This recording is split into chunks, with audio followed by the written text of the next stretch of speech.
Hey there, welcome to a somber GSPN post-game podcast. I am Ti Windisch, joined by the wonderful Rohan Katti, the maverick Jordan Treske. Here, soon after the Bucks fell, another disappointing finish to an electric Bucks-Pacers game. This one, the semifinal of the in-season tournament. Winner does go to the final, but it's not Milwaukee. They fall short. 128-119 is the final score. A frustrating game. Maybe you look at that score and think classic story of Bucks against a great offense. I don't really think it was, but we'll get into it all. First, of course, Rohan, Jordan, how's it going? You know, it's funny. I was getting ready to do this podcast, and I'm just like, man, this feels like a playoff loss. Yeah, it hurts. It's just like, okay, one, in-season tournament's a success. And two, it's disappointing.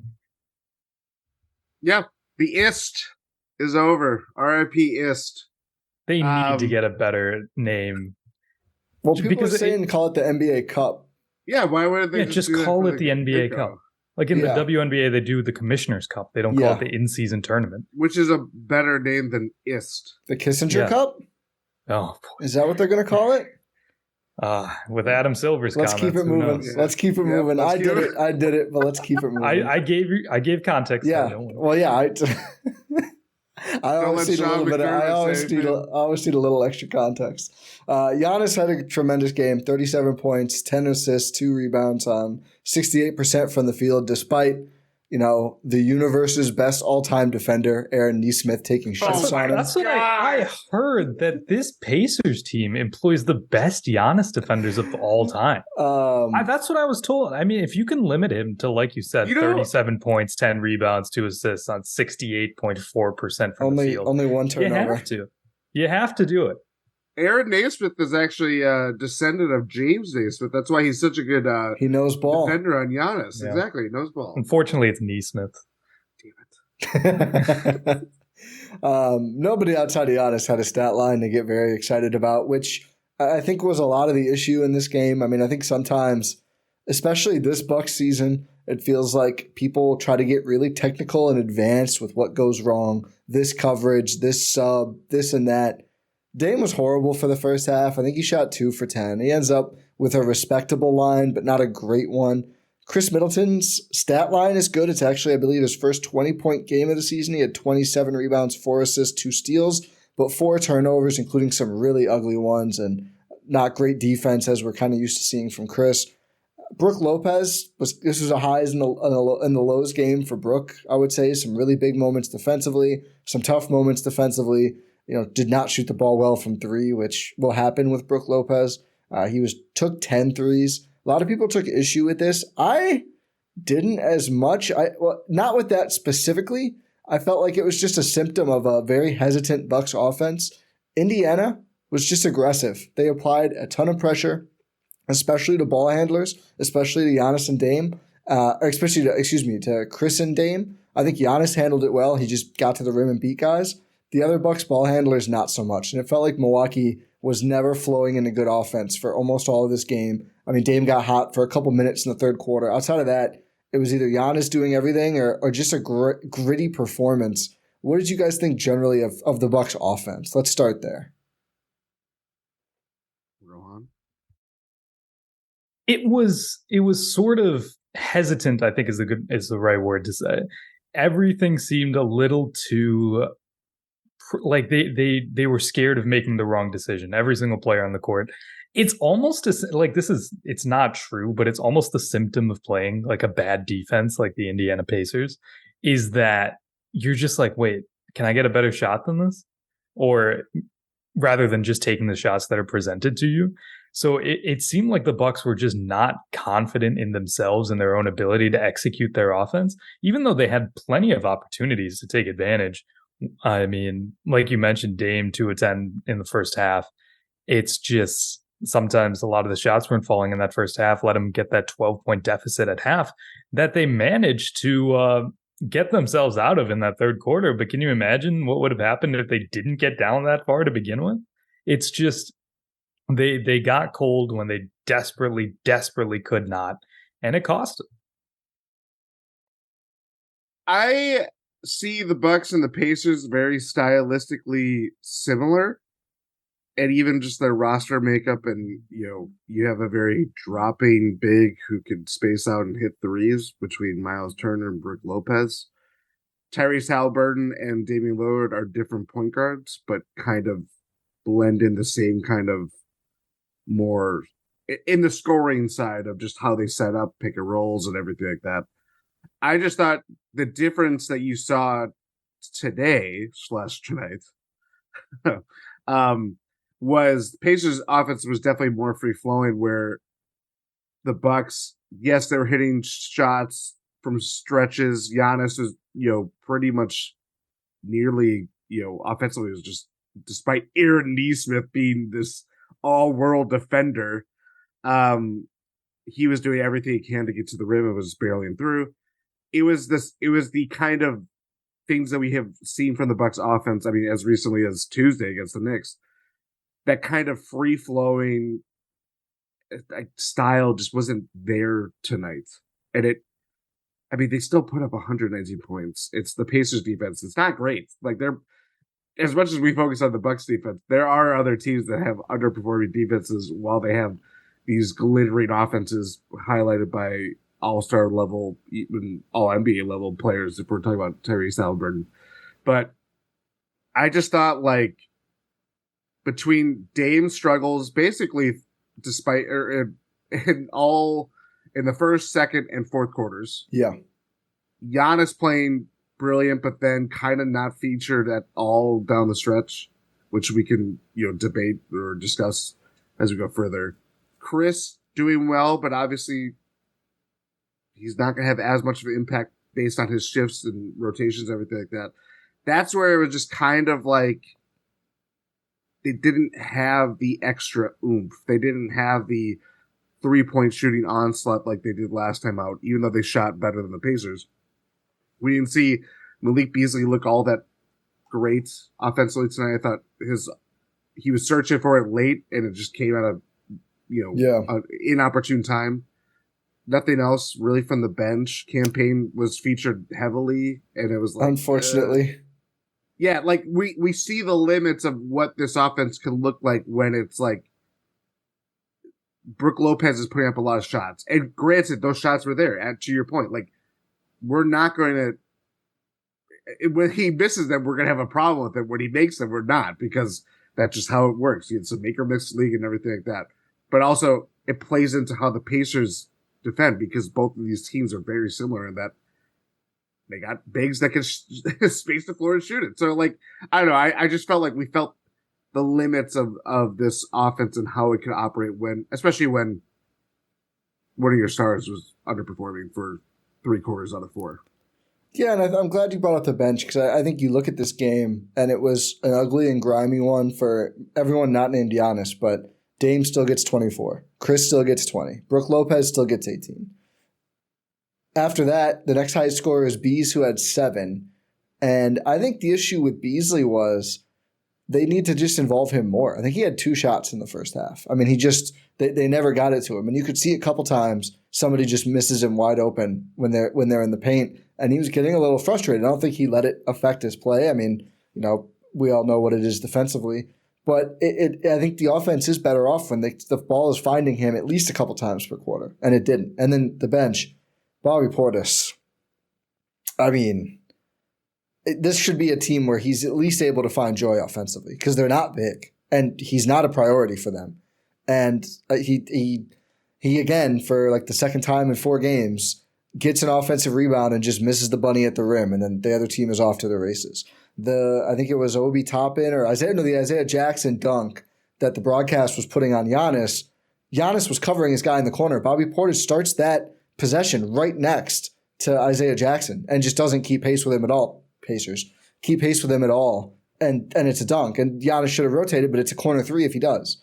Like, I just thought his game was bad. Marjan was okay. I mean, he gets saddled with a minus 17. You didn't like what? Really? He had no. It was still a good game. It was those missed free throws, man. Oh yeah, that was bad. I mean, yeah, was but bad. outside, everything else was great. Yeah. Yes. It was a tough moment. I know Tommy in our Discord, gspn.info, give it a couple hours to join until games are over, generally. They're exploding right now. Actually, I saw people talking through it a little bit, which was nice. But I do want to say, Tommy called this out, and I noticed it too. Marjan in the zone defense, which I think we'll get to the different coverages the Bucks use, was like just a really active and just really effectively was like showing and fronting or whatever the right term is. But, not let the guy shoot, get back to his guy, get back again. Like just really a smart game from him defensively. And he followed up only one foul against the Knicks with no fouls against Indiana, which is great to see from him. So he had an okay game, and he's not, a high-level scorer off your bench. He had 5 points. To your point, Jordan, he should have had more points with some of those free throws, but, I mean, it's hardly their biggest problem in this game. Yeah. Cameron Payne was just – how many times have we said it with smiles on our faces when it's a good game? Like, yeah, he's a streaky player. He's a streaky player. 2 for 9. Had a total meltdown in, what was that, the third quarter? That compounded – That let Indy back instantly. That let Indy back instantly. I mean, the Bucks had a great third quarter, and I remember looking at the points after to see how few they gave up, and it was up to 28, in large part because his defense was bad. He didn't box out TJ freaking McConnell, who is certainly a Bucks killer. The Pacer pest. The Pacer pest. Did you see someone Googled that exact phrase and it had never been used? So I thought he said the Pacer test. Like, because of how. Yeah, that's a thing. Right? Yeah. That would make more sense. The Bucks need to do that more, it seems, to keep up with this Indiana team. Yeah. And Payne gets a technical, which it's like, don't get a technical when you're bleeding points. He loses an inbound. It's just horrible. It's just horrible. And you can live with streaky shooting. You can't just totally melt down. And that's what Payne did in this game. Yeah.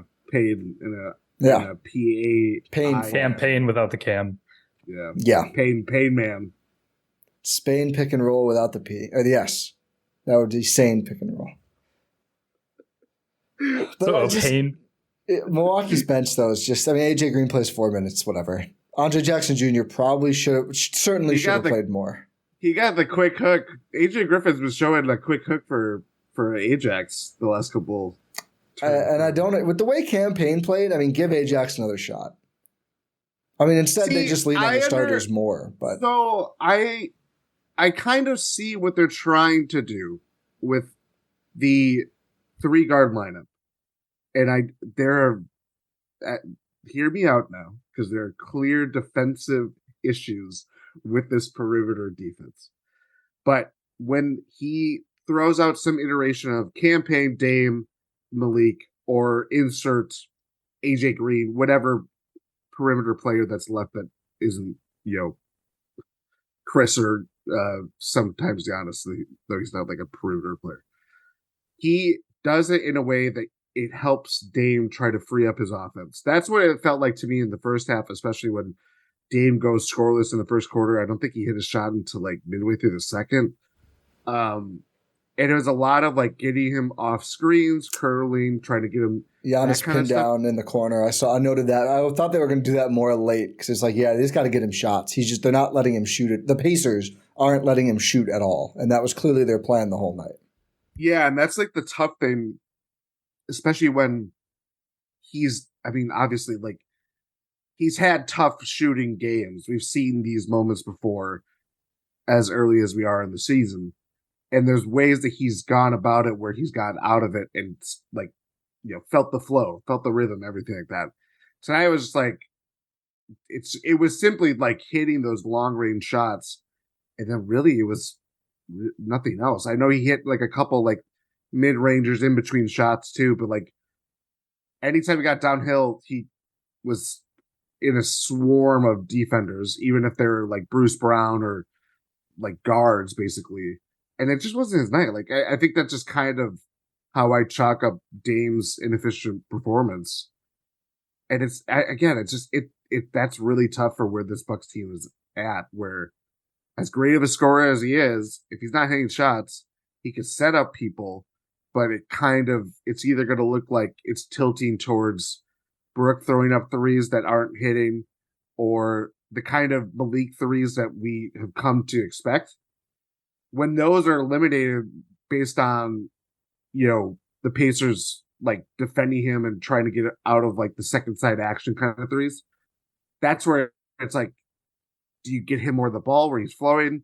It's stuff that they obviously have to figure out, but it makes it that much harder to kind of operate again when your lead ball handler is not doing, playing up to a standard. Did Vegas get to Dame? I don't know. There was a lot of things. I mean, I saw people seriously being like, Dave's not serious about winning, and that's why he's never won a title, because he was drunk in Las Vegas. And I was just like, what are we doing?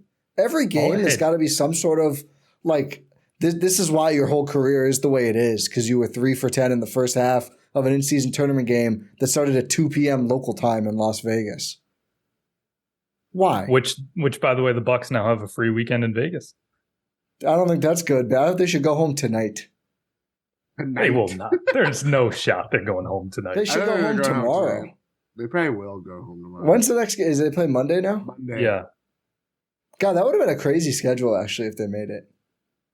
It's actually like a good thing that the Bucks did not. Is it a good thing that the Bucks lost the in-season tournament? It's not. I mean, they don't have to play an extra game. Let's save it for the real championship. I'll tell you it is, and I'm not crying foul or using that as an excuse, but the Pacers getting the extra day of rest versus the Bucks did Milwaukee no favors in this format with the way that team likes to run, and Milwaukee is not good at running.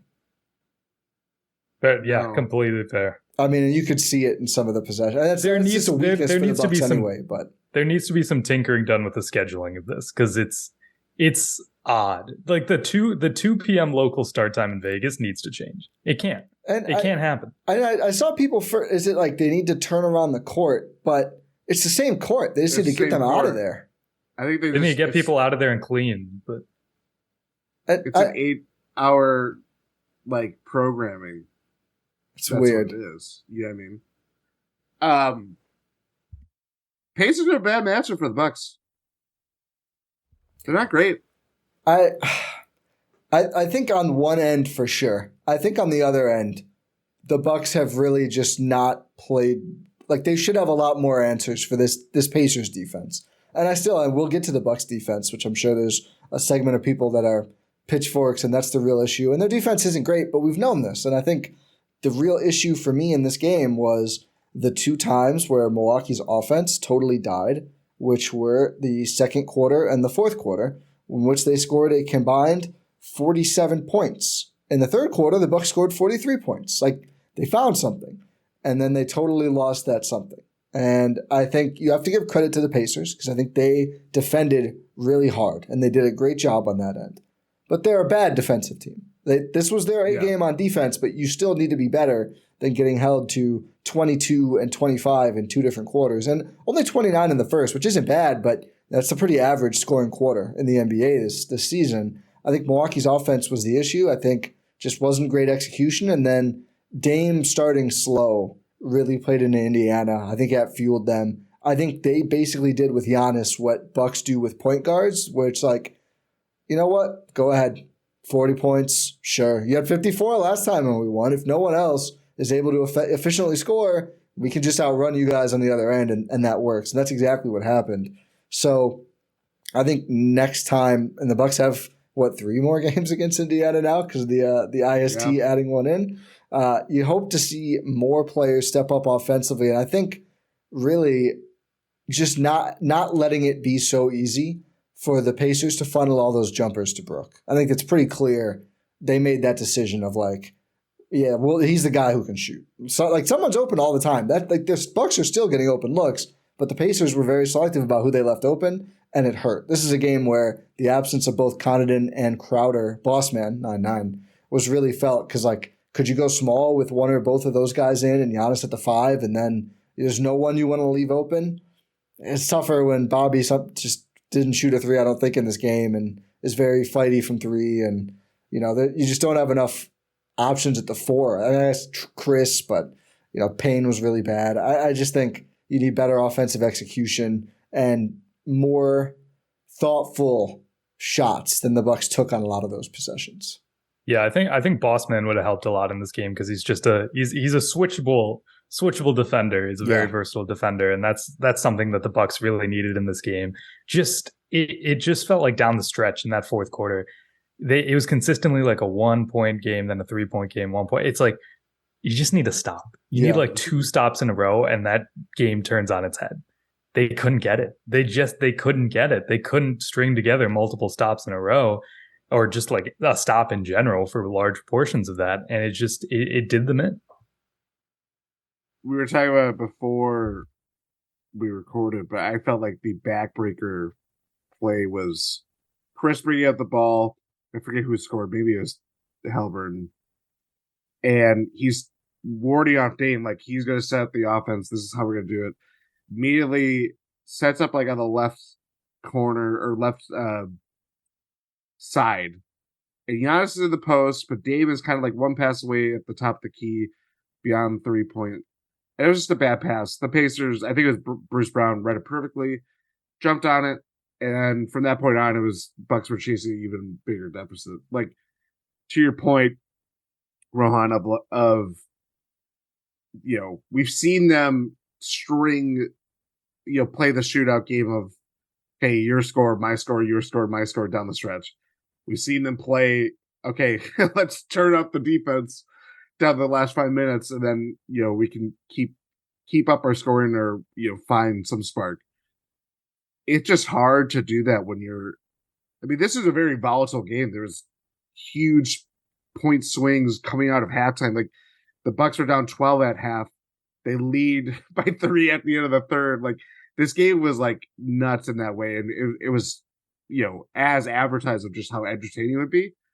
But I just thought, given everything that we saw, the fact that Tyrese, if there's one thing that we can glean about from this tournament, like the first one, is that it does give a platform for guys that aren't on national television. Even though Tyrese Haliburton was an all-star last year, it's still not like we're talking about him as like a top 20 player in the league. Certainly was talking about it like that today, and we'll be talking about that going forward. And the guy he did this against the Celtics last time out. Like, if we're talking about the Bucks be able to stop Tyrese Haliburton when he did that to the Celtics, like, what?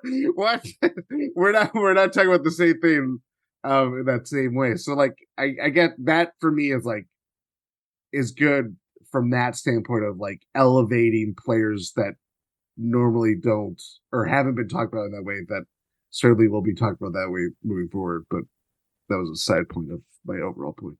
The sequence you mentioned, Jordan, the sad thing was the Bucks actually did get some stops. So the Miles Turner hits 2 free throws with 3 minutes, 26 seconds left to give the Pacers a 3-point lead. Dame turnover. Miles Turner misses a 3. Brook Lopez rebounds. Dame gets fouled. Gets it to 1 point. Bruce Brown misses a layup, and Giannis doesn't box out Miles Turner. He rebounds, gets the putback. Then they're down 3 again. Then that Chris turnover leads to a fast break where Bruce Brown missed, but Buddy Hield puts it in, and then they're down 5 with 2 minutes left.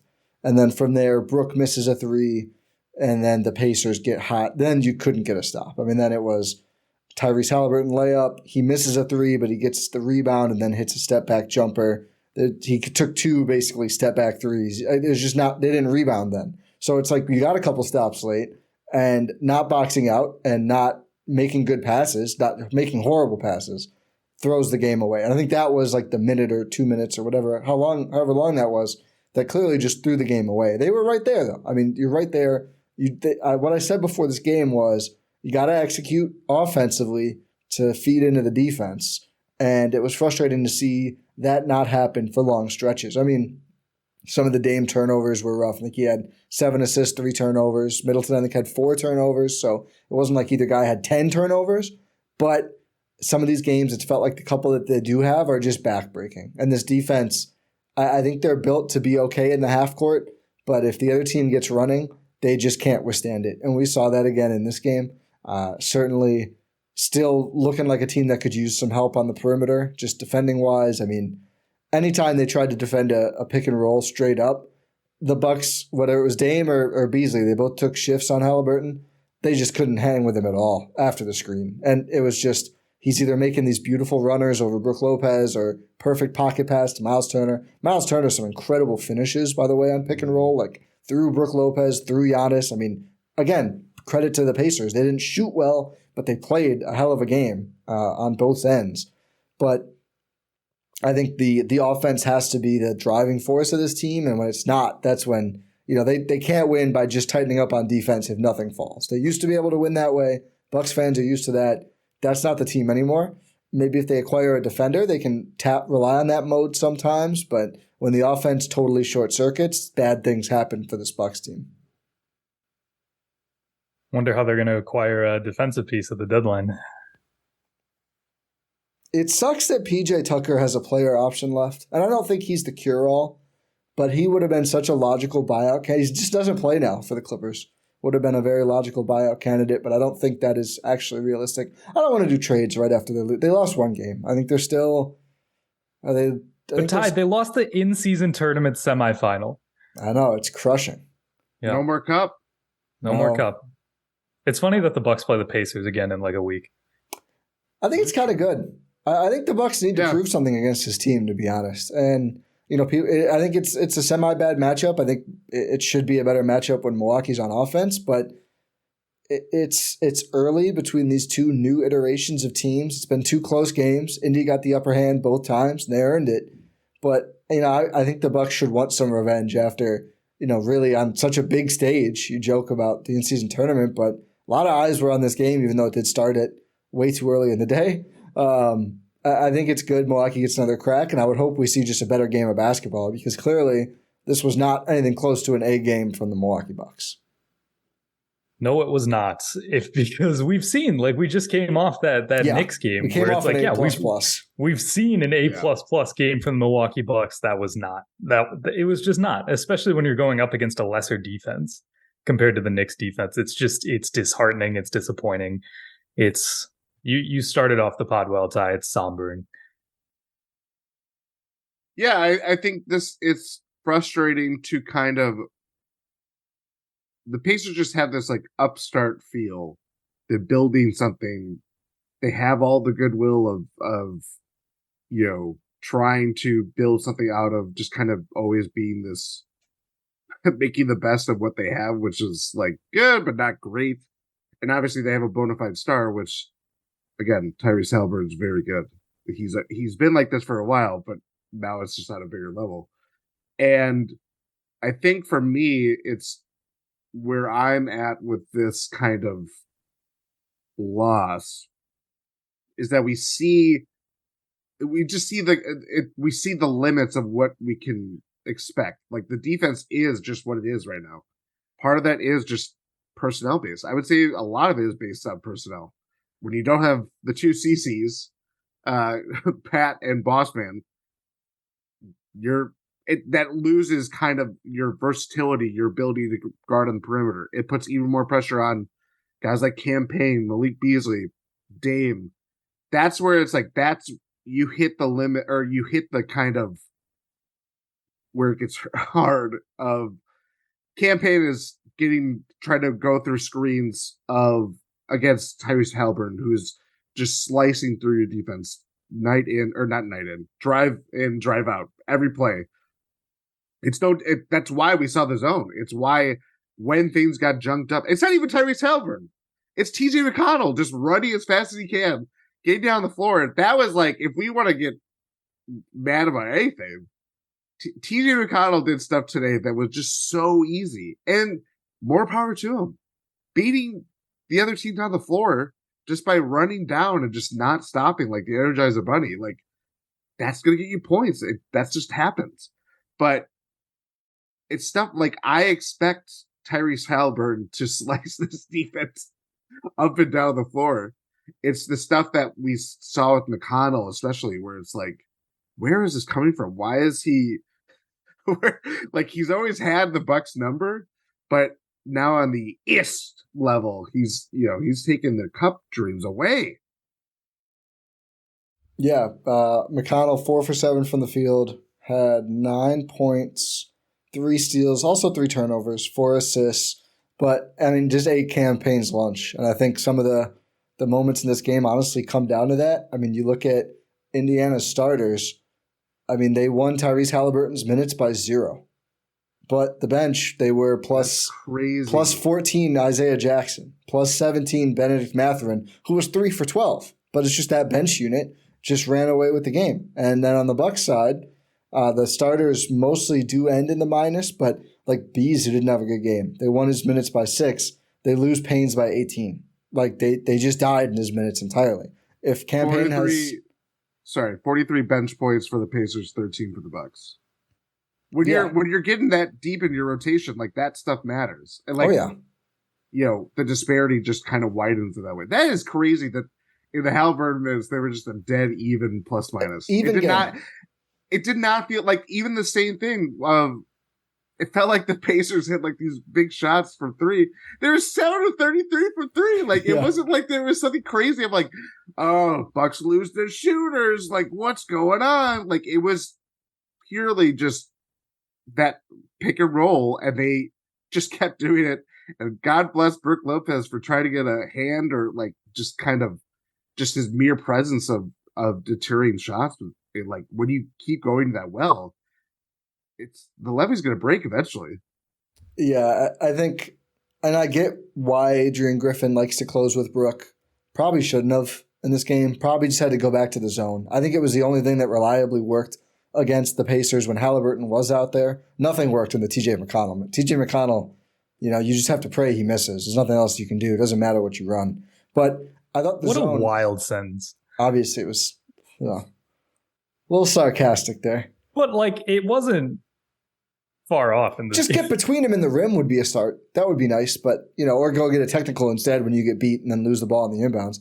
Just the bench was just horrible again. And it just, I know I brought it up like 50 times, but you look through the stats and you remember the biggest plays of the game. And yeah, I think the Chris turnover to Dame is certainly up there. Giannis doesn't box out, but I mean, the Pacers were able to build that lead again in large part because Milwaukee's bench, with these injuries, has not been able to do enough, which has just been tough to overcome. The same thing in the Bulls game, the same thing in the Blazers game, where it took a miracle to beat one of the worst teams in the league. That almost beat the Warriors, by the way, without Jeremy Grant and DeAndre Ayton. Like, the NBA is just weird sometimes. But anyway, I don't even remember where I was going to go with this. I'm frustrated. Oh, the zone. I thought the zone was the only thing that was really good. I thought the players executed it well. I think I would have rather just tried Brook in that versus trying to defend the pick and rolls with the drop again. It really worked at almost no point. Either Turner got to the rim, Halliburton got the shot he wanted, somebody else got a good shot they wanted. I didn't think that was the right call. I get wanting to go with Brook. And again, there's only so many options. You can play Giannis at the 5, but you really need a bigger 4 when you do that. And I mean, we talked about Bobby already. He's not exactly giving you a ton on either end. So it's tough. Did you say Rolo? No, I'm joking. God, that would be... he would have had a minus 60 in 4 minutes. Oh. Rolo. But I just think trying to play Bolden. People keep calling for Bolden. Hey, he's had some okay games. The Bolden and the Beautiful. Sure. But yeah, the Bucks just need a better 4 option when Giannis is at the 5. And I think they have one. He just hasn't played in a month because of injury, which is unfortunate. But there's not really anyone, I think, really suited to step up there. And that's the issue. I mean, you can insert Marjan for Brook, but I don't know. Was that the right call tonight to close with that and play zone? It's almost. I think you have to close and play zone without Brook on the floor in this situation because they were just high screening, rolling them to death. Yeah, like that's. Yeah. It's just like what you were talking about earlier, Jordan. Just a matchup problem when you go up against a guy like a team who also has a floor spacing big. But the issue is the one for the Pacers is quicker and more athletic. And weirdly. He's just able to roll fast, roll hard, eat up the space. Don't allow Brook Lopez even a second of hesitation, and it just killed him. I thought the zone. Obviously, I agree with you, Ty. I thought the zone really worked. I thought that was the most extended stretch of just the Pacers missing shots inside the arc. I thought where I could this is just me extrapolating, but I can understand why Griff pivoted from it, where Bruce Brown was kind of like breaking the nail. He was busting it. Yeah, he was good from that shot. Damn it, Rohan. The other, I see that face, and I know, that's what gets me. I'm wary of my word selection because I look up and I just see. I didn't say anything. No, you never have. It doesn't have. It's not about saying anything. It's not about saying anything. Anyway, Bruce Brown was hitting free throw line jumpers, and then the biggest problem that I would have thought the zone would alleviate, but it eventually just kind of wore down. They just weren't finishing possessions. They weren't rebounding. Pacers finished with 15 offensive rebounds, 23 second chance points. Yeah.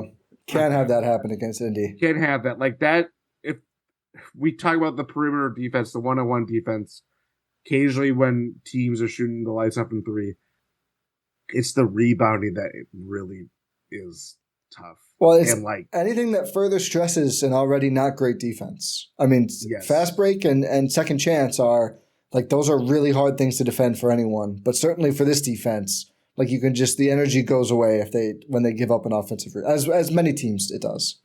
Yeah, and I thought too like that Halliburton kind of dagger three from like way beyond the arc. That was definitely a second chance or even third chance. It was a second chance opportunity because Halliburton took. Yeah, that's right. Yeah, Halliburton got the rebound. He took a three and got the rebound. Like that can't happen. Yeah. No, that stuff like, you know, we have seen that quite a bit, and I can understand why people think that is a problem because it is. Yeah, but yeah, I just thought like the zone of all the things with this Bucks defense that we've seen this year. The zone is probably the best thing that has happened so far. And really, like, we hadn't seen it for a while. Like, it had been used very sparingly between this game and the last time we saw it used often, for sure. Maybe even, it definitely was in the first Indiana game.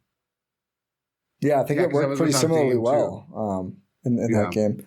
I think they used it a little bit against the Heat. They pulled it out here and there, but it had not been, I mean, they used it for like more than half of a quarter. In this game.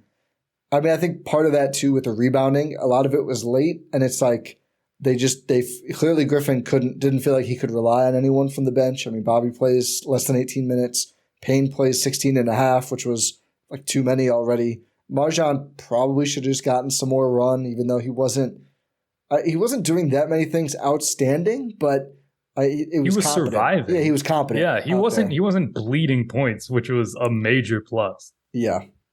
I really am intrigued with how he's being used offensively.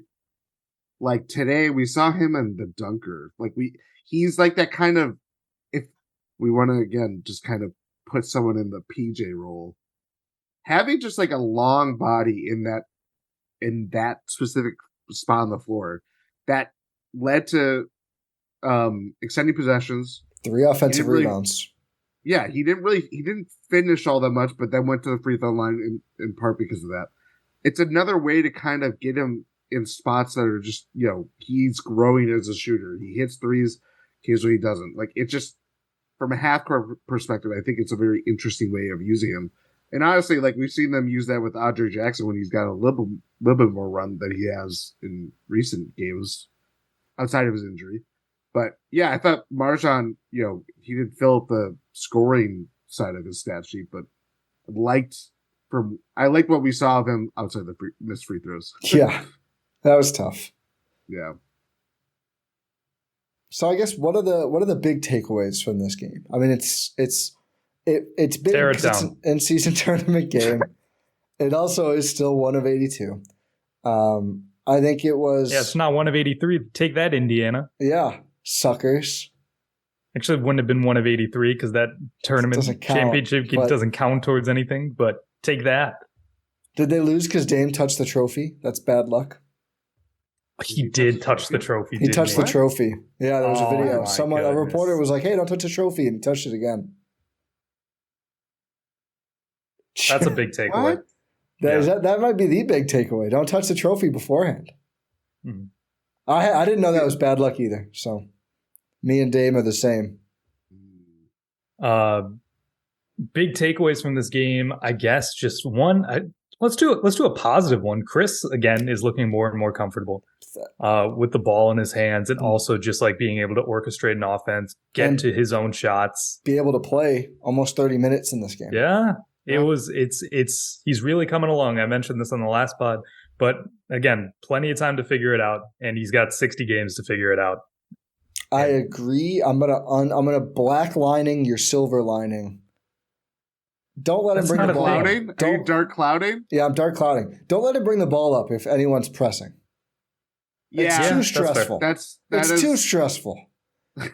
Dame and Giannis are right there, and he's like resolute. I thought he was going to get Let me get this body a little bit. I was just like, they have one good defender, an Aaron Nesmith.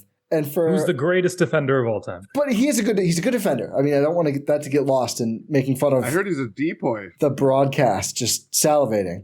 But it's like, okay, they have one good defender. He's on Chris. Let's have Chris fight him for every inch up the court. Why? Give the ball. Just go at anyone else. There was also a point in the third quarter, I think, where Buddy Hield is guarding Giannis, and they just don't put him in a possession. I'm like, it's anything. Screen and roll. ISO. It doesn't matter. It's Buddy Hield. Like there was just literally throw the ball to. I think the Bucks have been good at matchup hunting in previous games, and they were pretty poor at it in this game. And it's like it felt like three Pacers maybe could guard, and so many Bucks possessions were like, let's make this guy stop us. Like no, make Buddy Hield stop you. Make Aaron Nesmith stop. Not Aaron Nesmith. Andrew Nembhard stop you. So what I meant to say. Hopefully he's okay. By the way. Yeah, hopefully he's okay. Yeah, that was a bad injury. They said he was out with a sore knee, which that's is always what they say at first. It's just like, come on. I agree with you. I think Chris, this is again another Chris game. You always can tell when he's got it going.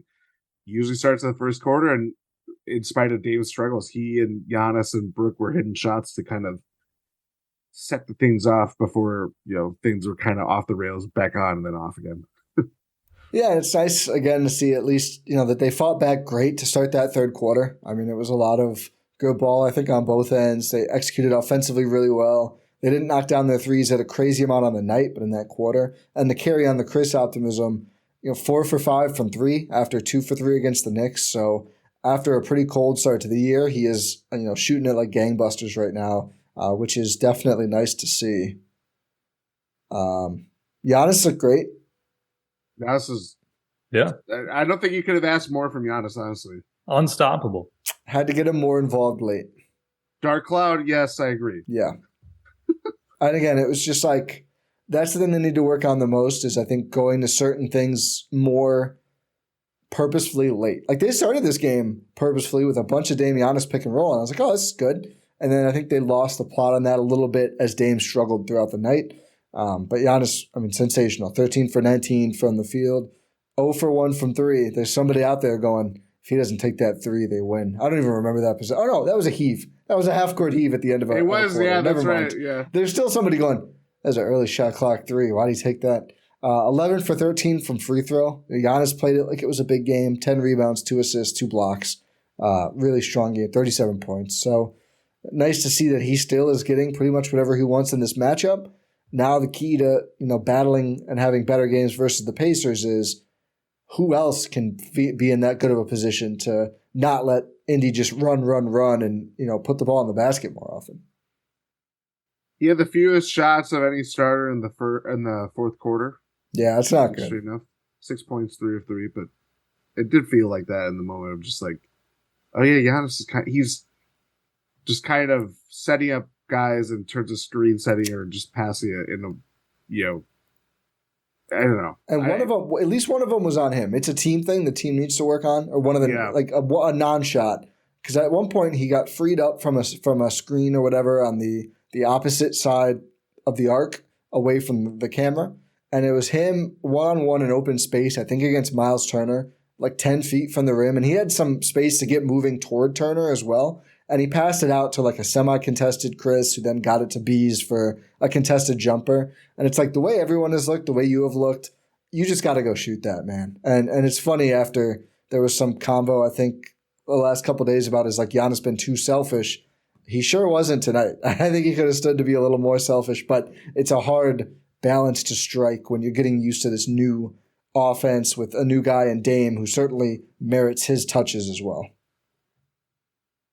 Yeah, it's just it was tough. I mean, Giannis was I think I'd push back a little on the was not involved enough too late, but I think that was just because of his shots. But like you were mentioning, Ty, he just needs to be taking those shots instead of passing out. Like there were a few where he's just like kicking out to a wide open Brook Lopez, wide open Malik Beasley, and it's like it's like if the shot goes down, the thought process changes, right? Like if Brook Lopez knocks down those 2 threes, if Malik Beasley's knocking down those threes, you're like, yeah, Giannis, way to feed your teammates. But then it's because the shots didn't go down. It's like, man, Giannis, you got to take those shots. So it's all perspective. I'd push back a little. I'll push back. I don't like early shot clock Brook Lopez threes. I feel like it's the same percentage for him at any point in the clock, no matter how open he is. Like there was a possession, was that like second quarter where Chris was driving and had it open and then kicks back out to Brook Lopez for a 3. And it's just like, that's always there. That's like the Giannis pull-up jumper. He'll take that whenever. Doesn't impact him if someone closes out.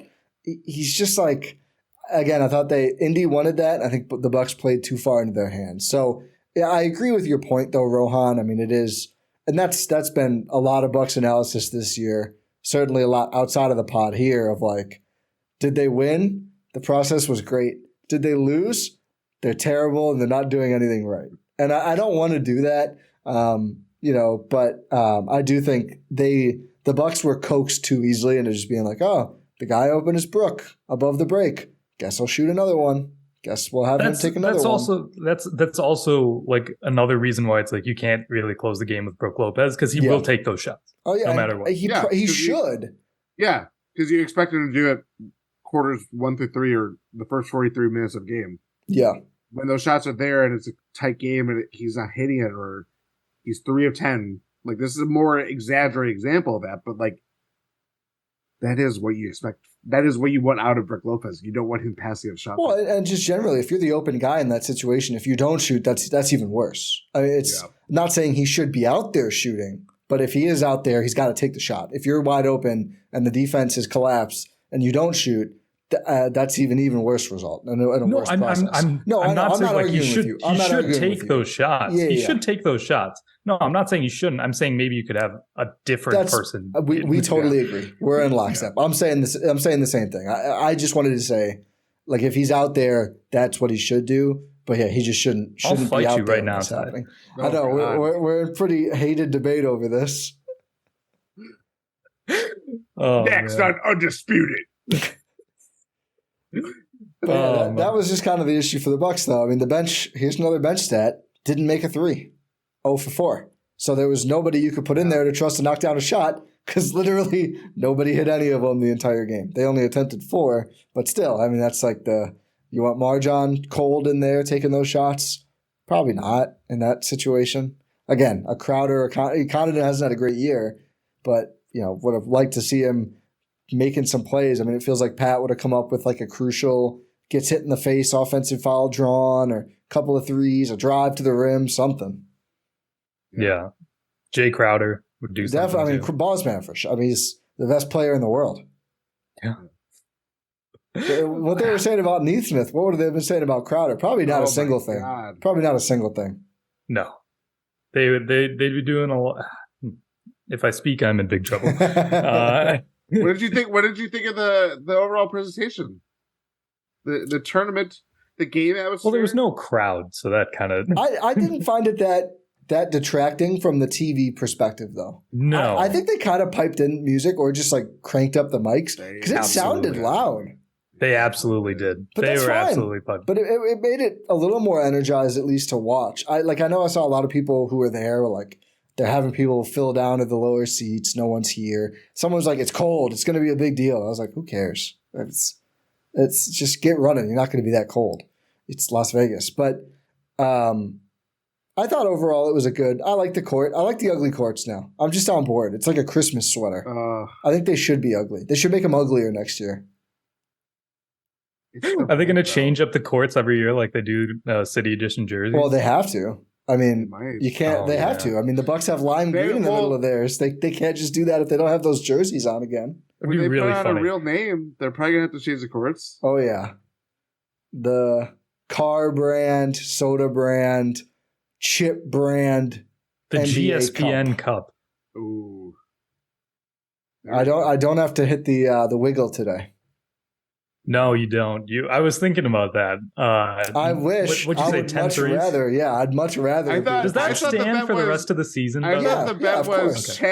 10 Brook Lopez 3-point attempts. That's what I heard. Yeah. Yeah, then I'll grab the ball and over the course of 40 seconds, lift it and then let one go. Yeah, I mean, a frustrating game, I think. And I think I've said this once or twice already. You do have to just credit the Pacers who, I mean, they fight really hard. They don't give up anything. I noted this in somewhere this week of like that Boston game. I think it was the Knicks post game. Like Boston hits big shots late. Their heads don't drop. I mean, they just go back and get more on the other end. So it's been a great run for Indiana. I never root for the Lakers, but I actually think if Indy is going to win this, if they beat Tatum, Celtics, Giannis's Bucks, and then LeBron's Lakers, that's a pretty epic run for them. Zion's Pelicans just doesn't have the same ring to it. Did you guys see the video of when they asked Zion and Brandon Ingram what they're going to do if they win? Yeah. They just looked at each other and laughed, but everyone in the comments was just like, They know what's going to happen. Yeah. Yeah, we don't really have to say it. The video, I just thought of the Pelicans in the video made me. I need joy in my life right now. Yeah. I watched that. You know who showed me that video? Who? Newmock. Oh, we were yeah, taking in Newmock. some college basketball together. He showed it to you at the game? Yes. That's a big Newmock move. I mean, Marquette was absolutely dominating Texas. So we had That's some good. time. Yeah. Won by 21. You want to talk about that game instead? Must be Yeah. nice. Yeah. I'll talk about that game instead. Did you guys watch it? No. Okay, I watched I'm not clips. Gonna, I saw clips. I'm not going to solo pod it though. I'm just going to go on mute. Jordan can go on mute. You just give us 25 on Kolick or whatever his name is. Welcome to I'll the tell you what Solo about Eagle. Tyler. Iguodaro. Tyler Kolick, my guy. I Like want- Iguodaro. he was doing the Andre Jackson in the first half where he's just not looking to shoot the ball inside the arc. And It's like, fitting he's he was mocked to the Bucks on a recent mock draft then. really? Wait, yeah, who? at 35. Tyler Kolick. Kolick at Tyler 35. Yeah. But the thing is, in the second half, he started taking those shots and they were dropping, and the Golden Eagles just kept on extending their lead. So it's like, yeah, look what happens when you actually take those shots instead of just dictating where your passes are going to go before they even happen. But that's too much college basketball. Yeah. Yeah. What else do we need to talk about from this game? Stocks. We should probably do stocks. Oh yeah. Oh, we can yes. end with stocks. Let me pull up the sheet. Because, I was going to say, outside of stocks, I don't have too much more. I think it was a disappointing game. I think it's some of the Bucks. I think my thing about this game is the Bucks lose games in similar fashion. And it's just hard to exactly quantify how much of it is a bad game, how much of it is a horrible systemic issue. Like, are they incapable of ever defending? I don't think so. I think we've seen them play some good defense. Are they incapable of ever rebounding? I mean, again, we saw a really great display on both of those fronts in the second half of that Knicks game. I think they kind of ran out of gas and just didn't have their best game, and it caught up with them. But anyway, now I got the stocks pulled up. I can stop talking.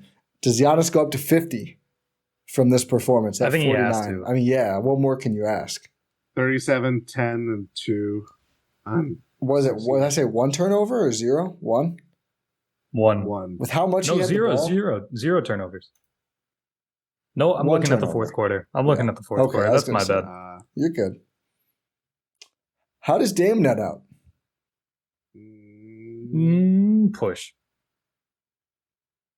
Push her down. Well, yeah. I mean, it wasn't going to be I up. think It might be a down. I kind of want to go down. Yeah, I think that's deserved. He certainly tried to redeem it. I think at one point in my head, I was like, I think if they win, he can push, but if they lose, it's probably a down because that was a big part. And they can't withstand a bad Dame game, and that's what they got. Chris, probably a push. I'd say push. Great offense, bad defense. Yeah, the Chris experience. Campaign down. Yeah, I mean, the question is 1 or 2. I mean, it was a meltdown. It wasn't just bad play. I go 2. It was bad play and just melting down. I think that's I'm 2. fine with 2. What's that put him at, 11? Back to 11. He had gained 2 over the last 2 games, and then it goes fast on the Bucks stock market. Bobby down again? Oh yeah. I mean, come on. They need him. Is this a Brook push? Yeah. I want to give. I'm tempted strengths. to give like Boss Man it up. Just No, I don't, because we don't need to put additional pressure on him. he handles pressure like it's nothing. That's true, in all caps fashion. Does Bees get it down here, or is it just mild enough to push? I think it's mid enough to push. Informal half down. I mean, again, the defense was not good at all. Not putting that all on him by any means, but his individual defense was not very good. Yeah. I mean, yeah, it wasn't bad relative to the team, which is sort of what we gauge Malik Beasley with, is how his defense is relative to the team, and it wasn't worse than anyone else. Yeah. Yeah, and I do think some of the offense, like he tried to push late just to have a spark. He didn't get the ball enough in the first half. I don't really blame him for that. I think a push is fair. Yeah. I think that's it, right? I was going to say, I don't know if there's anybody else up or down worthy. So Marjan lost it on the free throws. Yeah, he had an informal up last pod. I know, so he was close. People were saying it was stock manipulation. We didn't give him an up last pod, which I don't think is true. But I don't think it's true either. I wouldn't give him an up for this. I think he can just carry the informal half. Yeah, we'll say that. We'll say he carries the informal half. That's a big deal. And no one else played enough. So we've got Giannis Antetokounmpo up, Dame down, Campaign down 2, and Bobby down. Yeah. Just is Terry Stotts getting up? It's not the Stotts market. Terry, you could have had this. Here's a bonus conversation to end on. What'd you guys think of the Ringer naming Giannis the 4th best player in the NBA right now? Did they really? I didn't see that. Who is this? An aggregate? Of writers? Yeah, it's they polled. So Simmons said he had him 2nd. He got out there quickly and said, not my fault, blame these other people who don't know ball. Jokic, I believe, and do this from memory. Jokic, Steph, Embiid, Giannis. What is this, 2018? I don't get the Embiid over Giannis thing ever. I didn't get it for MVP. Giannis' team is better. Giannis plays better.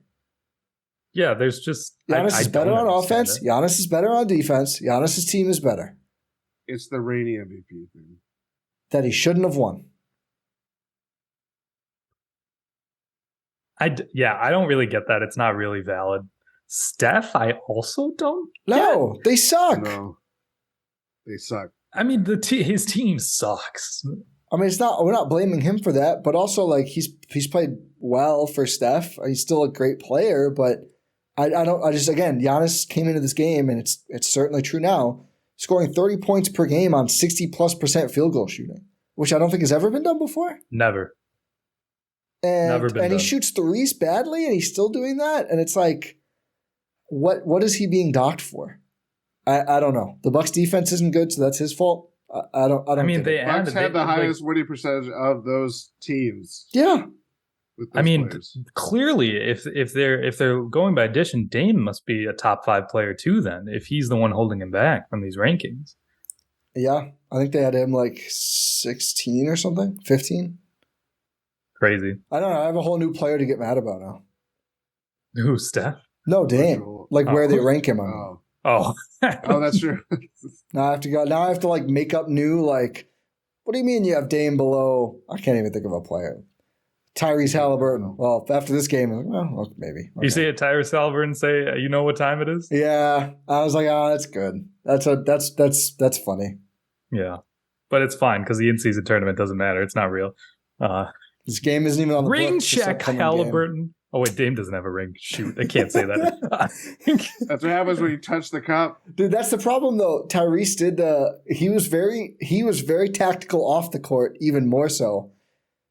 He did the Eminem B Rabbit thing of saying, I'm a loser, I've never won anything after the loss to the Heat.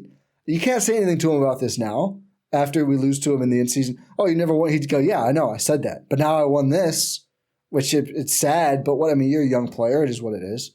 Took Giannis a lot longer to win anything of consequence. You still got to win the championship. That's how you say that. Well, I mean, he won the semis, though. It's 2 words. 2 words. Most people don't know that. Championship. Yeah. Oh, man. Do the Pacers take the first in-season tournament? I mean, I think they're set up to. I worry they run out of gas, though. I don't think this. I think they do. But they kind of ran out of gas in this game to a certain extent. Did they? I mean, they didn't have their legs on those threes. Yeah, that's fair. That is true. I mean, they survived their horrible variant shooting game. I don't think the Bucks were. I mean, they got the super wide open one to Buddy Hield, and he had his second horrible game against the Bucks. I didn't think the Bucks coughed up a ton of great looks from three, to their credit, on defensively. Indiana really gashed them in the paint more than anything. But still, that's a really low variant shooting game for a pretty good shooting team. I think the Pacers take it. I think the Pacers do take it. They have a better shot against the Lakers or Pels? Pels. I actually don't know. I think they might have a better shot against the Lakers. I think they could just outrun the Lakers. Yeah, because the Pelicans are quick. I don't know what to make of that team. What, Pelicans? Yeah. I don't think anyone does, because you see them for 10 games at a time and then someone else is out for 2 months. Yeah, it's like, oh, this guy's hurt for 2 to 4 weeks. Hasn't happened yet, though. Yeah, it has. Yeah, it has. It has been plenty of times, right? Trey Murphy just got back, right? Though. He just got back. Yeah, but then someone else just got hurt because he's back. Jose Alvarado, I think, didn't miss much time, but he had to leave a game. One of them touched King Cake Baby and broke their finger for 2 to 4 weeks. No, but now I'm saying they're good. Yeah, they're Yeah. I heard Zion Williamson is the 5th best player on the Ringers, whatever freaking thing. Chris Herring ranked the remaining players in the in-season tournament before this game too, which that was a fun article to read through. Where was Giannis in there? 1. Nice. Yeah. I think LeBron too, which is a little surprising. It was like Giannis, LeBron, AD, Dame, I think it was. Which I was like, yeah, okay, fair. Fair enough. Now if you do that, it's Halliburton at 1. I don't make the rules. I think it's fun that the Pelicans are. I think they have the lowest payroll in the NBA. So the Pacers do. That's what I said. Did I not? Oh, you said Pelicans. Pacers. Excuse me. Yeah. Pacers. Excuse me. They have the lowest payroll in the NBA. Moneyball this. What? I'm saying they're probably extra motivated. Okay. That is true. I was taking it as like, it's good. Yeah. It's cool that the org was able to do this. No, yeah. Those guys are earning some extra. Herb Simon's a dedicated owner. I've always had some wonderful interactions with him. He's made a grand couple malls around the country. If you're a true bootlicker, you have to say governor, their preferred term. Oh, sorry. Mr. Governor. Mr. Governor. How you doing, Herb? One more random thing before we go. This is really off topic. But did you guys see this sale of the Mavs thing?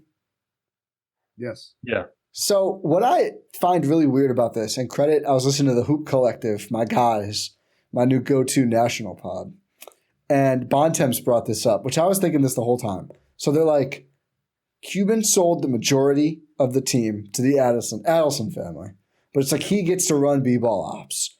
And Bontemps is like, and this was my thought too, until they decide that he shouldn't. I mean, that's not how owning something works. Like McMahon's like, yeah, he's going to run basketball ops in perpetuity. And it's like, that's not how that works. Nope. If he sold the team, he basically weird thing. He just got hired as Pobo, basically. Yeah, which I was like, they're saying the quiet part out loud because they've always had a GM, and it's always been like rumored that he kind of runs the team. And I was like, oh, okay, I guess we're just like, yeah, I do. But from when you own the team and you set out the budget, like you know what I mean, like that. That's the thing is that now it's like you don't have that backing. You don't.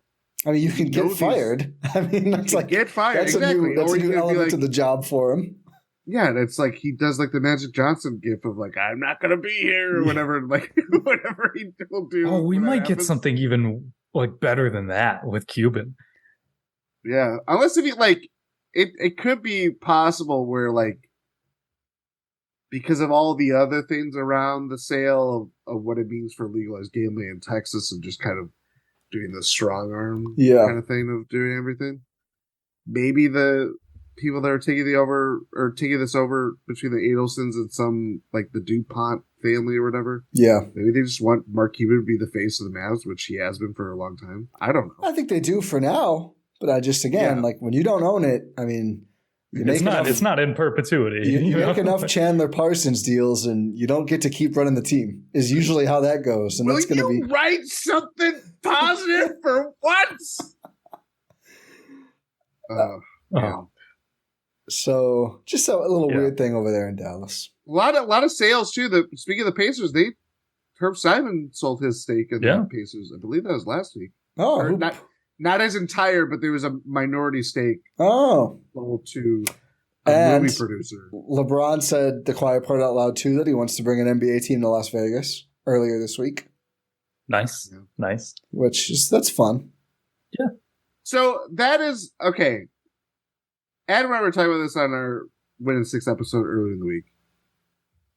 I would be very interested in this tournament beyond this year, where it doesn't just feel like, hey, we're test running what it would be like with a Vegas team. Because that is ultimately like, if you're cynical and just like, it's in Vegas, if they're doing all these things, the championship or the Final Four and the championship playing in Vegas, a team that does not have an NBA franchise, or a city that does not have an NBA franchise yet. That's where, like, I understand why they're doing this. Are they going to do this in Seattle or Vancouver, like, for next iterations before expansion actually comes in? Or you get to the point where you get through expansion, do all these things, and then it hops around city to city. That would be really interesting to me. I don't know if that's what they're eventually going to do. But it is a good question. I mean, it's kind of unfair if they put it in Vegas every year when there is a team there, and that team gets home court if they were to make it. Yeah, like eventually, if you do bring in those teams, like the fact of it being a neutral site just kind of goes out the window. Yeah. And then where else are you going to be playing? Like, could you package it with All-Star? Maybe. Imagine that's All-Star Saturday, and then Sunday's the game, and if you make the tournament, you don't play or something? Like they're not going to do that, because then you don't get an All-Star break. If you're some teams, like full teams won't get an All-Star break. Just put the break after. If you're replacing the All-Star game with that, I mean, that would be infinitely cooler than what the All-Star game product is right now. Or I guess you could do it like a week earlier. Yeah, but I think one of the main draws of this is that it sort of spaces out the season. Yeah. In that, now, early, like November and December games matter more. You could still do the seeding games earlier. I guess. I think I would be against sort of lumping it together. I think there is something to you keep the momentum of having it play through over the course of 5 weeks, 6 weeks? Yeah, are we going to be let down with the post-tournament play through? I guess Christmas will pick it up again, but I do wonder. And then it gets into the trade deadline, and then it gets into All-Star. That's 2 months though. There's a long time between Christmas and that's, I think, not much. Not too much. Trade deadline's in February. February, right? Yeah. Yeah, it's well over a month, and it's not like the trade deadline. Time. The trade deadline isn't like, the basketball. I know, but in terms of like an NBA excitement, like you don't want to group two things together. You don't want to say, it's tournament play plus the trade deadline. Well, that's what they're doing. That's kind of what they're doing with Christmas right now, anyway. It's kind of segmented in fourths, where it's like you have the in-season tournament portion, Christmas. I mean, we'll get there in a couple of weeks. Yeah, the Christmas portion, then it's post-trade deadline, and then post-All-Star break, whatever. I think they could even. I think that I'd be interested because I do think the field, it was a little rushed this week, and it's a pretty small field that makes it. So what if this whole time was more seeding, or maybe even start the early knockout, and then Christmas break, and then you come back to the single elimination tournament in January, or is that too long of a process then? I think it's too long. I think it's actually fine where it is. I think it's good. I mean, I think this felt a little rushed to me. Maybe it's just because the Bucks lost. I think it is. Maybe it's because between previews and post games, I've done 6 pods in 5 days or something, and that might be it. Just delirious too. You're like, I love the in-season tournament, and now we have to move on from our dreams. Yeah. It does kind of suck that they lost. It does. It does feel bad. It felt like a playoff game. Yeah, it did. I liked it. That's the whole point. Yeah, I mean, it's to be clear, I think the tournament is great. The NBA Cup is great, and I'm just iterating potential more to maybe even there be more of it next year. I am not against, as people who follow me or have listened before know, I'm not against it at any means. I think this has been awesome, and the fact that we did care this much about a Pacers game in early December speaks to that in a big way. Yeah, at the end of the day, this was just a regular season game. 1 out of 82. We know it was. It was, but it wasn't. That's the magic of the IST. Yep, the soon-to-be NBA Cup. Yeah. Because I kept on thinking they're writing, like, first, but it's like, it's not a 1. Like, oh, for the IST? Yeah. Yeah. I was like, that doesn't make any sense. Like,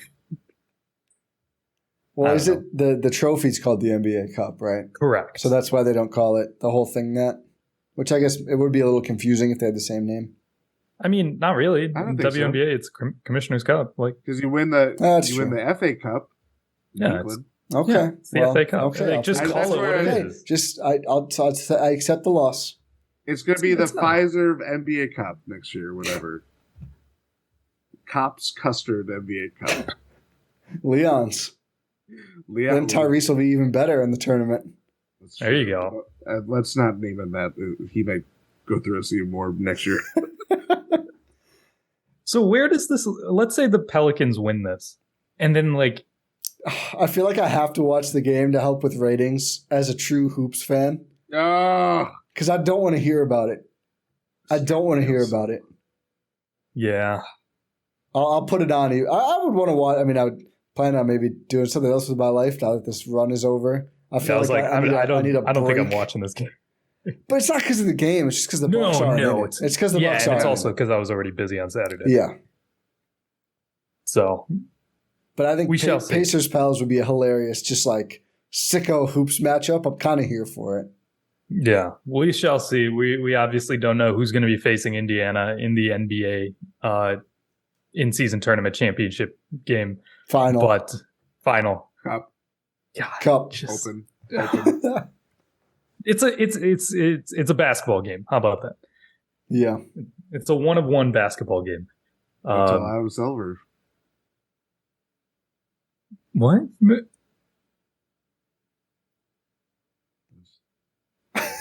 Continue, Rohan. I don't know what just happened. Jordan was thinking about Rough, then he lost his train of thought. We should do like, can we play back Rough Roughman? Probably. Is it on YouTube? I don't know. We'll have to figure it out. I can't believe you don't know where to find Rough Roughman by now. Did you see someone in the Discord is now Rough Roughman with a Rough Roughman profile picture? It's amazing. I did not. Yeah. That was a good bit. Shout out to Rough. I'm glad we have it right now to fall back on. That's for sure. Oh man. But we're bringing up Rough Roughman again, so I'll say thank you for listening to this GSPN Eurostep Win in 6 crossover episode.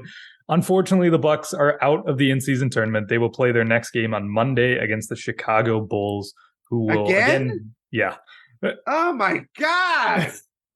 I'm sick of watching that crappy team. What? More revenge game potential. Is this the third time that they played them? Yes. That means there's only one more left, Jordan. Oh, dear Lord. The Bucks will be on a 6-game They play the Bulls Monday. When do they play the Pacers? Next Wednesday? Yeah. What the hell? What? This was too much for Jordan. Who do they play after that? They play the Pistons on Saturday. Central Division, baby. Okay. And then they have a back-to-back Pistons Saturday, Rockets on Sunday. But it's not a matinee game. It's not a matinee game on Sunday. Good. It's a 6 p.m. start, which is good. Then on Tuesday, they welcome in Victor Wembanyama and the San Antonio Spurs. And then Thursday, the 21st, they have the Orlando Magic at home. So a 6-game homestand here for the Bucks. Okay, let's see new teams. Before they play the Knicks 2 times in a row. Yes, because 2 times in a row? Yeah, and 2 day games in a row. Yeah, well, obviously Christmas. Oh my god! So 2 days before Christmas, they play them at like 11:30 Central. Adam, 11:30 a.m. Stop showing up on Pat McAfee and fix the damn schedule. The schedule's horrible this year, I will say. Yeah. So I had to watch Billy Donovan stroll down the sideline. That awful teeth. Yeah, but they do play the Knicks back-to-back games Saturday the 20th, back-to-back road games as well. Yeah. 11:30 a.m. So 12:30 p.m. local time in New York at MSG, and then they'll spend Sunday in New York, I guess, and then play Christmas Day 11 a.m. Against the Knicks. So I'm not going to read the entire month schedule. Yeah, I think that's. I'm already here. There's only 2 left. Oh, sure. On Wednesday the 27th, they're in Brooklyn. So they're still in New York. It's still in New York. And then Friday the 29th, they play the Cleveland Cavaliers in Cleveland. Well, so there East you Coast go. Trip. Yeah. Is Ohio the East Coast? It's Eastern time. Yeah. And he's East. It's coming back from the East Coast. They're swinging back. And then, oh my God, I just scrolled to January. Sure. Let's just go through them all. Why not? What is this schedule? The schedule is ridiculous. So I'm only going to read. So on Monday, January 1st, they played the Pacers. Yep. And then on Wednesday, January 3rd, they played the Pacers. Yeah. And then Saturday, the 20th, they play the Pistons. Monday, the 22nd, they play the Pistons. I forgot. Wednesday the 17th, they play the Cavs. Then Wednesday the 24th, they play the Cavs. Then Friday the 26th, they play the Cavs. They're doing baseball stuff. I don't know why. I don't like it. It doesn't. What is happening? It's not as fun in basketball. I don't get it. This is ridiculous. I think it's to cut down on travel. It's super weird. It's definitely to cut down on travel. It's also... It's not cutting down me gouging on my eyeballs because I'm watching the Bulls 3 times in the first 8 weeks of the season. At least the Bucks made the IST because they could have ended up with like extra games against these teams. Some people complained about getting a harder schedule. I was like, I'd rather at least see them play good teams. Yeah. If they lost against the Knicks, they would have gotten the Celtics. So it's like it's not even necessarily an easier schedule. No, but I'm saying if you don't make the knockout round, I mean. Oh, fair. Oh, that's right, yeah. Because then they just throw you against whoever. Mm. Yeah. What a ridiculous schedule. Yeah. But we will have you covered. I started doing my outro, and then we just got completely sidetracked. Ran through the whole next 3 months of the Bucks schedule. And you'll remember all these games, and I'm going to be like, who do they play tomorrow? And you're like, Ty, I went over the next 2 months on that pod 3 weeks ago. You don't remember who they have tonight? And I'm going to say no. Come on. That's all 3 on you. of their games against the Atlanta Hawks played next week. All on the same day. really cut down on travel. But they start one at 11, one at 4, and then one at like 11 o'clock. Because you got to clean out the arena. Yep. Yeah, one of those games they're using a baseball bat, so you have to hit it in the hoop with a baseball bat. So it's like, what the hell? Then that's the real NBA Cup. But yeah. Thank you for listening to this episode. Make sure you are subscribed to wherever you're listening to this or watching this. So podcast platform of choice for listening, watching on YouTube. Make sure you're subscribed. Make sure you leave a 5-star rating and review on your podcast platform of choice. Subscribe on YouTube, like I mentioned. Leave a like. Engage in the comments section. Check out gspn.info for all of our podcasts. Talk of the Tundra, the Packers, Jordan, the Packers. Hey. The Packers. They play Monday night. I realized I had forgotten about that they play Tommy DeVito Speaking on Monday of schedule night. makers, yeah, Packers Giants Monday Night Football. Don't really know what's going on there. It's I believe they didn't flex it out for a worse team. I think it was going to get flexed out. And they looked at the options and they said we're going to stick with Packers Giants. Yeah, because at least there's a playoff team in there. That is true. And it's big fan bases too. So. Yeah. That matchup would have gone hard like 10 years ago. Yeah. Hey, once Tommy DeVito gets his act together, gets on the level, it could go hard again. You never know. Once he moves out of his parents' house after ridiculous. Like, why are you flexing that you don't make your bed? Ridiculous. Ridiculous. It's like, I don't understand. What's it's like, worse? why would you go? That or Levis's coffee routine? What is he putting? He puts mayo in his coffee, right? Yeah. They both need to be fired into the sun. Like, just like it doesn't. It's unnatural. It's it's unnatural. Like, can Will Levis go down the street? Can he find 5 other people in a day that do that? No, for sure not. No shot. I shot. do know of people who put an egg in, so I guess it's not that far from that. Yeah. What is wrong with you people? Are you gonna name names? We got a Rohan what, by the way. Not gonna name names. I just don't understand. And can Tommy DeVito go down like 5 other NFL quarterbacks who will willingly go on the record and say, "Yeah, my mom makes my bed for me." It's actually a race car bed too. It's just like, what are you doing? Like, just, I know you're rich. I know you will have more money than He's not that rich though. He'll still have more money than most people will have in their entire life. Like, he's definitely like richer than like at least 80 to 85% of the United States. And it's like, yeah, by the way, I'm going to go on ESPN and say, yeah, my mom makes my bed for me.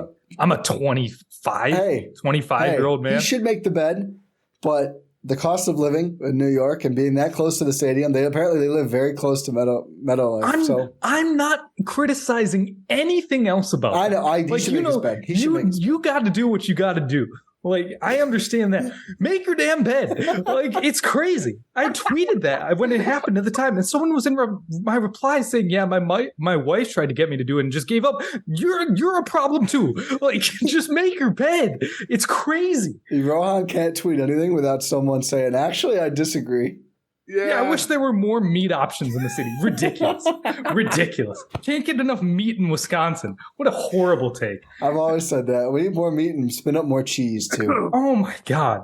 Just like, there's always someone. There's always it's been someone. me before sometimes too. Yeah, but there's always someone. It's like, you don't have to say, like, you can, like, Tommy DeVito, more power to you if you don't want to make your bed and you're proud. Don't tell people. Like, you don't have to tell everyone. You don't, like, you could have completed that interview without mentioning that at all. You didn't have to. No one's forcing you to say. I doubt whoever the interviewer was like, hey, Tommy, do you make your bed in the morning? Does your mom make it for you? No shot. He brought it up by himself. Insanity. I love that the Bucks' frustration didn't boil over until we got to Tommy DeVito's mom making his bed. But you're right. I mean, it's the same principle as like irresponsible media, like Joe Rogan or Aaron Rodgers, putting forth the message that it's okay to make your mom make your bed is dangerous to us as a society. So I agree with you, Rohan. We should be outraged. It's just like, what are we doing here? Like, is that like, you're a role model. You're a quarterback in the NFL. Okay, no. He is a role model. He is a role model to all Italian people. He is, yes. If someone's role model is Tommy DeVito. Like, think about little kids who are Giants fans. And Italian. Yeah. Because I think that's his target demo. I think he's nailing it. Like, there's at least like 200 people that like look up to Tommy DeVito. 200,000, dude. It's a city of 10 million. Yeah, fair enough. Yeah. And the whole country of Italy, too. I don't think the country of Italy is in.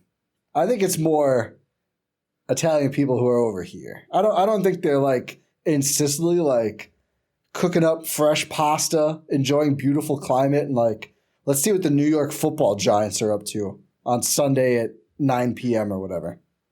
It's just like, I don't understand how that is like. I don't know what the thought process is to really put that out there. Now I'm thinking of like Danilo Gallinari locked into a Giants game. He probably is. The Rooster. Okay, do the outro. We can't. It's too long. What else can I rant about?